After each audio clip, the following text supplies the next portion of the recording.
Are you ready for the solution to this COVID-19 epidemic here in the United States? Stay tuned.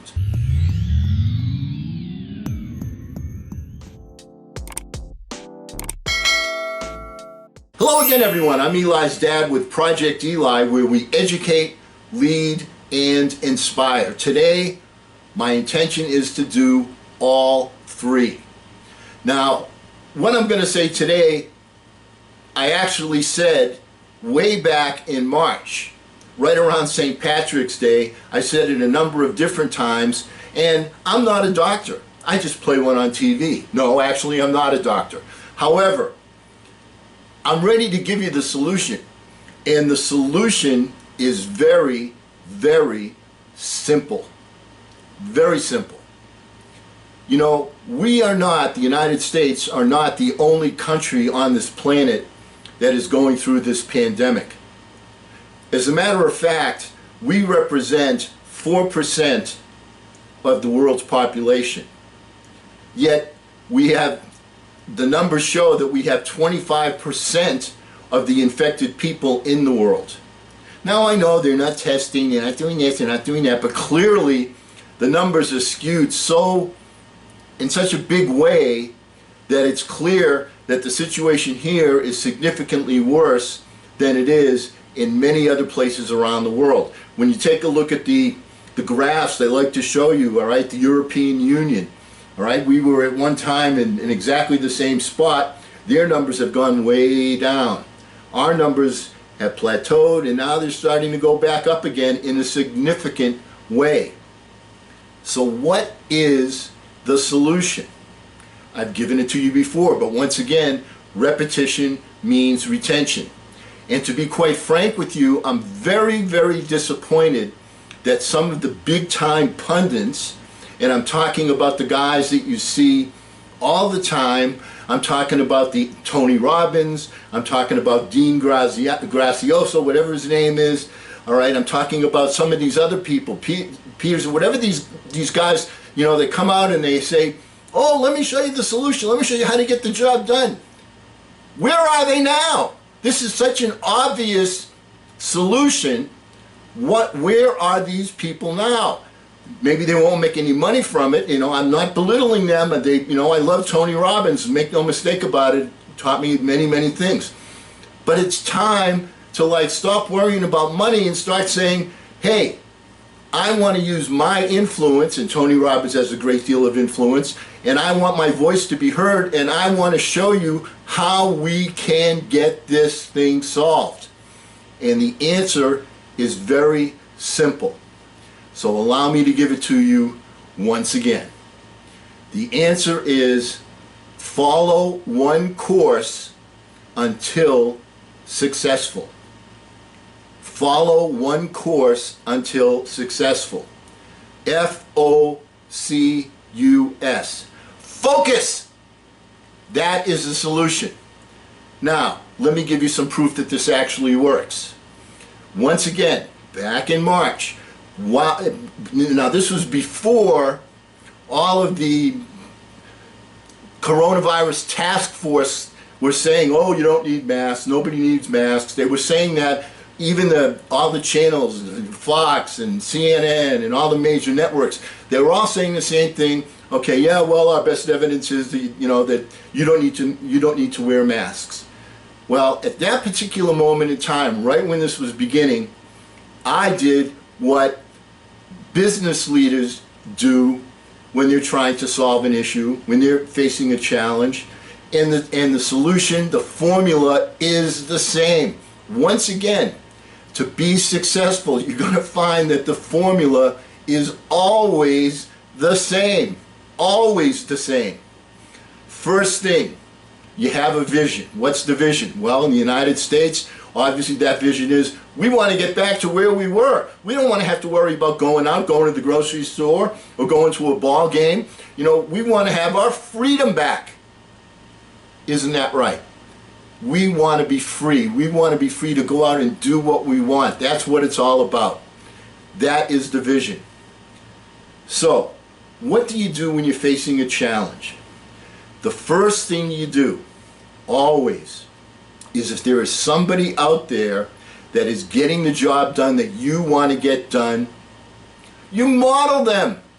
You take an expert that's already gone through trial and error with this and trial and error with that, and now they've come up with a solution through a lot of hard work, and you follow and copy what they do.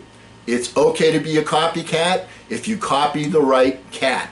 And in this case, you know, I could talk about the European Union, but I want to talk to you about a country, South Korea. That was the example I used. Now, there was a particular doctor there, Dr. Fauci, in South Korea, doesn't speak English. I watched an interview with this guy. Now, this was way back in March, before we knew before we knew anything about what we know right now. And on this interview, this doctor said it is essential that you do 3 steps. Actually, there were 4 steps that he talked about. 3 steps. The first one is, as we all know, continuously wash your hands. Don't touch your face. Wash your hands. All right, that's number 1. All right, we know all these things now. Second thing, keep your social distancing. Duh. All right, at the time, that's what I said. Duh, if somebody's sick, they got a cold, they got the flu, what do? You stay away from that person. Well, that's common sense, but in this case, it works. Third thing you do is you wear a mask, because it does 2 things. One, well, primarily what it does is it prevents you from giving out the germs to other people, keeping the contact smaller. And then the 4th thing that he talked about was covering your eyes. And I haven't seen a whole lot of that. I've heard a little bit about it from one particular reporter that was on TV like a month or so ago. Haven't heard much about it. And the person that was interviewing this doctor said, you know, well, if there's 3 ways to get the virus, and the doctor said there's 3 ways to get the virus: through your nose, through your mouth, and through your eyes. And so the interviewer said, well, you know, I can understand the mask that protects the nose and the mouth. What about the eyes? And the doctor said, are you wearing glasses? The guy was wearing glasses. He said, you're protecting your eyes. Just cover your eyes. So at that particular moment in time, I said, in addition to the mask, it would probably be a good idea for us to wear goggles as well. Haven't heard a lot about that, but that's neither here nor there. I digress. Point is that wearing the mask and social distancing and sanitizing your hands are key elements. So what's the issue? All right, am I telling you anything you don't know? Everybody knows this now, right? The problem is we have lost our focus. When we first started this and everything was shut down, it was in our face every single day. People were more conscious of it. Now, certainly, there were some people that had a devil-may-care attitude, particularly younger people that said, well, you know, if I get it, you know, nothing's going to happen anyway. I'm mostly asymptomatic. You know, very, in my mind, selfish thinking. You know, part of living in a democracy, part of living in a free society is assuming the responsibility so that everybody can maintain that freedom. So with living in a democratic free society comes the responsibility of looking out for the other guy. Have we ever done that before? Of course we have. During the Depression, that was done.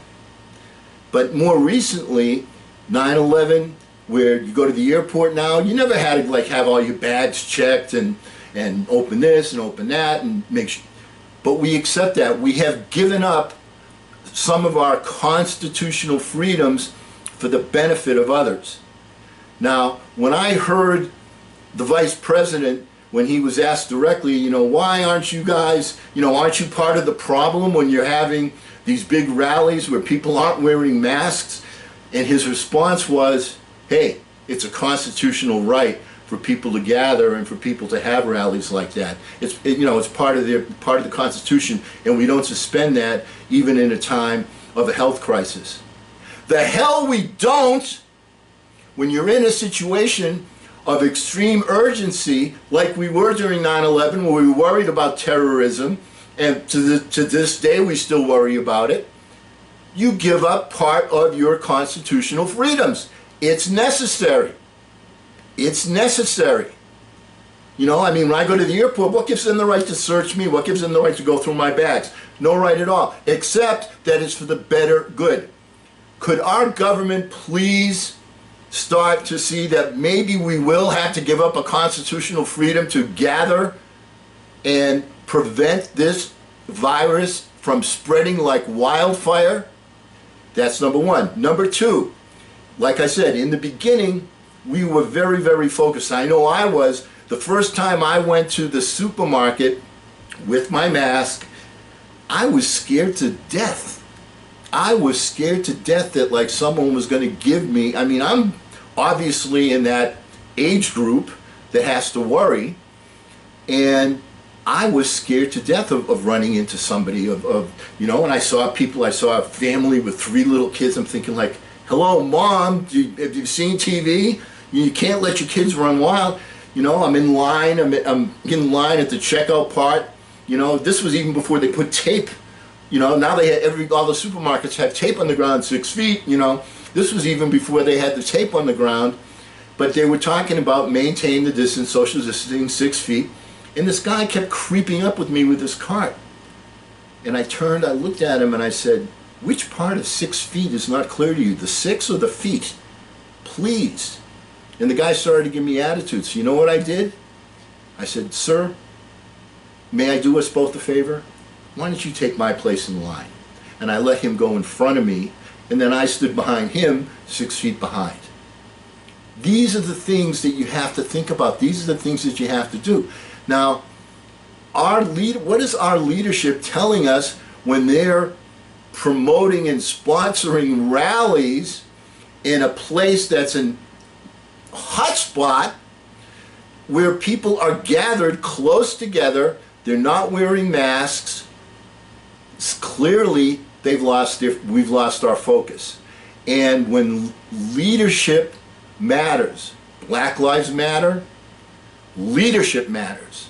Leadership is so critical, is so important. It's the number one thing. And if the people that are our leaders are, you know, saying one thing, and right now they're not even saying the one thing, okay, but they're saying one thing and then doing another, what message does that send to the rank and file people? Now, you know, in the course of my normal life, I don't ever watch the news. I don't watch the news, I don't read the papers. You know, stuff happens, okay, you know, I'll hear about it, so on and so forth. But when the scenario turns to, hey, your life may be in jeopardy, I'm watching the news. I want to see what's going on. The reason I don't watch the news in a normal situation is because I have things that I want to do. I have goals that I want to complete. I have a vision that I see, that I feel, that I taste, that I touch, that I smell, that I want to accomplish. And by watching the news, it's a distracting element. I don't want any distractions. I want a singleness of purpose. That's what gets the job done. A single focus, a singleness of purpose. But today's times, before you can accomplish something, the first thing you have to do is you have to be above ground. If you're below ground, you ain't going to accomplish anything anymore, period. So, we have lost our focus because the leadership has chosen to say one thing and with a wink and a nod say, yeah, it's okay to do this, it's okay to do that, all right? Please, could our leadership, could people stand up and start saying, can the Tony Robbinses of the world, can the, you know, some people in Hollywood are saying it, you know, some big shots, but it's time for the prominent people. Bill Gates is saying it. It's time for the prominent people in our society to say, please don't lose your focus. That is the key to us overcoming this awful, invisible enemy. Okay, do I have any proof? Well, The virus struck the United States and South Korea at just about the same exact time. Now, this doctor in South Korea had gone through some similar scenarios before. He has 30 years experience in this particular field. So he'd gone through some of this. So that's why he knew the masks, the social distancing, sanitizing the hands. He knew all that stuff. However, in South Korea, they made it the primary focus. The primary focus. That's what we're going to do. And when they showed film on this particular interview, and this is way back in March, all right, the middle of March, right around St. Patrick's Day, when they showed the video of people in South Korea, every single person that was out and about had a mask on. They were social distancing. There was that consciousness. There was that unity of mindset that this is what we must do. We have to give up a little something if we want to maintain the lifestyle that we feel we desire and we deserve. So what are the results? Because they kept their focus? Well, as of this date, which I'm recording this on the 27th of June, a Saturday morning, South Korea has less than 300 deaths from the coronavirus. Less than 300 deaths. And they and we started at ground zero at exactly the same time. We, on the other hand, we have a bigger population. I'm not denying that. But there's a significant difference between the last time I looked, they had 289 deaths, less than 300. We have, the last time I looked, more than 125,000 deaths. We're losing more than 300 people every day. So what is the solution? Is it something that's super complicated? Do we have to do handstands? Do we have to do each person do 100 push-ups? Do we have to walk around with... The solution is simple. It's simple. Do the three things. The mask, the hands, the social distancing, and if you're very smart, the eyes. Eliminate all of the different places where you can be infected with this virus. The bigger problem is generating the correct mindset. The people in South Korea have the correct mindset. The people in the European Union learned to have the correct mindset. They started, at a very high level like we were at, but now their curve has gone down, way down. So much so that instead of some big shot in the Oval Office saying, well, you know how many lives we would have lost if I didn't stop all these planes coming in from China? Now the European Union is saying, hey, you people in the United States, stay home. We don't want any. The people in New York City, they went through the same thing. It was an epidemic. It was big trouble. But every day, the governor, Cuomo, would come on and talk to people in a reasonable way, in a logical way, and say, look, I know we're giving up stuff. I know we're facing financial hardships. But if we want to get out of this mess, these are the things we have to do. And they went from being the biggest hotspot in the United States to right now where they are probably the safest place to be right now in this country. They went from one end to the other. Can we as a nation do the same thing? You bet we can. But we have to do simple things. We have to keep our focus. We have to follow one course until successful. Please, can we get some prominent people to echo this message? The Tony Robbinses of the world, they know what it takes to make a business successful. They know what it is to get a job done. They know the procedures, how you chunk things down into small steps. That's what we need to do. But we need people to say it. We need to keep it in everyone's face. Just the same as this Black Lives Matter scenario right now, which I'm completely in agreement with. The time has come. We are in moment of American history. This is a moment in American history. People need to realize that this is a moment that you're living through, like a man landing on the moon. It's a moment. Recognize it. Respond to it. Don't react to it. Respond to it. Do the right things. And can we act as a unified force and stop this patchwork, 50 different philosophies, and can we get a unified game plan that serves everyone? Because until we do that, we're going to be putting out a fire over here and a fire over there and so on and so forth, and we have seen that happen. So let's follow this one simple course until successful. That is the solution. Just like anything else. So on a personal development channel, finding the solution is always the same. Chunk it down. Take action. Do it correctly. Be persistent. Be willing to give things up.